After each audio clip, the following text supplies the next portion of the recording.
King Isaiah 51:6, meto nga katunayan na misang kang ligtas, parati kang ligtas.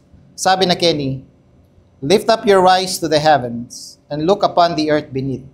For the heaven shall vanish away like smoke, and the earth shall wax old like a garment.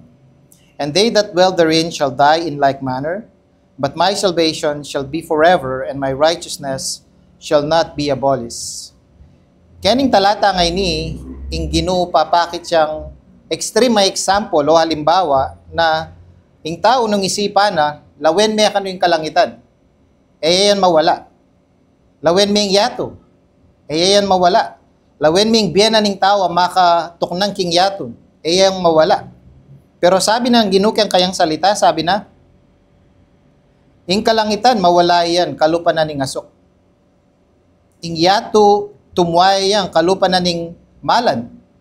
At ing taong makatok ng kingyato, sabi na tumwaya at mateya naman.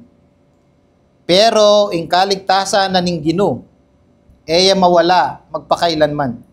At ing kayang katwiran, mawala. Namisan pa, King Isaiah 51:6, ating malino apatune, na minsan kang ligtas, parati kang ligtas.